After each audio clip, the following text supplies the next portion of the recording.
अस्सलाम वालेकुम। Daily Urdu TV में खुश आमदीद। दोस्तों, दुनिया में बहुत कम लोग ऐसे होते हैं जिनमें दुनिया का नक्शा बदलने की सलाहियत होती है। बानिया पाकिस्तान कायद आज़म मोहम्मद अली जिन्ना का शुमार ऐसी ही गोहरे नायाब शख्सियात में होता है जो अपने काम से दूसरों के लिए मसले राह साबित हुए। कायद आज़म जब लंदन यूनिवर्सिटी में तालीम हासिल कर रहे थे तो एक प्रोफेसर पीटर इनसे शदीद नफरत करता था। एक दिन प्रोफेसर डाइनिंग रूम में लंच कर रहा था कि आप अपनी ट्रे लेकर इसके साथ आकर बैठ गए। प्रोफेसर को ये अच्छा न लगा और कहा कि आपको नहीं पता कि एक परिंदा और सूर साथ बैठकर खाना नहीं खा सकते। तो जिन्ना ने इत्मीनान से जवाब दिया, don't worry professor, I will fly away. Jinnah की इस हाजिर जवाबी पर प्रोफेसर को शदीद गुस्सा आया और इसने इंतकाम का फैसला कर लिया। अगले दिन प्रोफेसर ने जिन्ना से सवाल किया कि अगर तुम्हें रास्ते में दो बैग मिलें, एक में दौलत और दूसरे में दानाई हो, तो तुम किसको उठाओगे?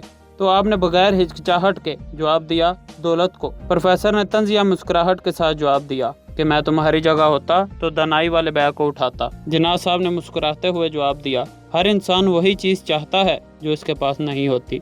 एक मरतबा आप पार्लियामेंट के इजलास में शिरकत के लिए मुंबई से दिल्ली जाने वाली ट्रेन के फर्स्ट क्लास डिब्बे में सवार हुए, जो कि मुकम्मल तौर पर खाली था। जब ट्रेन चलने लगी तो अचानक एक लड़की भी इसी डब्बे में सवार हो गई। कायद आज़म फरमाते हैं कि जब ट्रेन अपनी मंजिल की तरफ रवाना हुई तो मैं अखबार पढ़ने में मसरूफ़ हो गया। कुछ देर बाद लड़की मेरे पास आई और कहा, मुझे 1000 रुपए दे दो वरना मैं ट्रेन की ब्रेक खींचकर शोर मचा दूंगी। कायद आज़म ने कहा कि मैं खामोश रहा क्योंकि सूरत-ए-हाल बहुत शर्मनाक थी।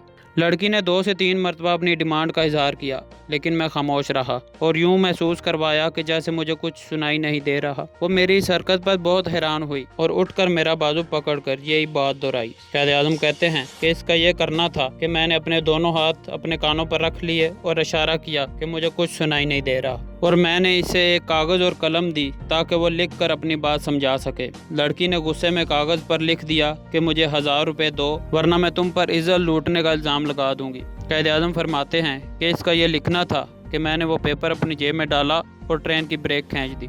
ट्रेन रुकते ही गार्ड मेरी तरफ आया तो मैंने वो पेपर इसको दे दिया। यूं इस लड़की को गिरफ्तार कर लिया गया और मैं अपने सफ़र की तरफ चल पड़ा। इस हादसे के बाद मैंने फैसला किया कि आज के बाद मुसाफिरों के साथ ही सफ़र करूंगा, अकेले नहीं। दोस्तों, ऐसे ही एक वाक़या ज़ुबान ज़द आम है कि एक मरतबा कायद आज़म मोहम्मद अली जिन्ना अपने ड्राइवर के साथ कहीं जा रहे थे। रास्ते में एक खातून ने लिफ्ट मांगी। रात का वक्त था और दीगर ट्रांसपोर्ट भी दस्तयाब न थी। आपने सूरत-ए-हाल को देखते हुए खातून को लिफ्ट दे दी। सफ़र गुजरता रहा और जिन्ना सिगरेट पीने में मसरूफ़ थे। जब खातून की मंजिल आई तो उसने शोर मचाना शुरू कर दिया कि इस आदमी ने मेरी इज्जत लूटने की कोशिश की है। चंद ही मिनटों में वहाँ लोगों का हजूम लग गया। आपने अपना सिगरेट लोगों के सामने करते हुए एक झटका दिया तो सिगरेट का गुल नीचे गिर गया। आपने कहा, अगर मैंने इस खातून के साथ ज्यादती करने की कोशिश की होती तो अभी तक ये गुल ना होता, बल्कि ज़ोर ज़बरदस्ती की वजह से ये गिर जाता। लेकिन ये मेरी शराफत का सबूत है कि मैंने ऐसा कुछ नहीं किया। ये कहकर आप अपनी गाड़ी में सवार हुए और वहाँ से चले गए। कायद आज़म मोहम्मद अली जिन्ना वो लीडर थे जिनके बारे में अंग्रेज़ों ने भी कहा था कि अगर हमें पता होता कि कायद आज़म को इतनी बड़ी बीमारी है तो हम कभी भी पाकिस्तान न बनने देते, क्योंकि कायद आज़म ने अपने आखिरी वक्त तक अपनी बीमारी को जाहिर नहीं होने दिया। उनको ये मालूम था कि अगर हिंदुओं और अंग्रेज़ों को बीमारी का पता चल गया तो अंग्रेज़ हिंदुस्तान की तकसीम को मुखर कर देंगे। दोस्तों, अगर इस वीडियो ने आपकी मालूमात में इजाफा किया है तो वीडियो को शेयर करें और चैनल को सब्सक्राइब करें। शुक्रिया। अल्लाह हाफिज़।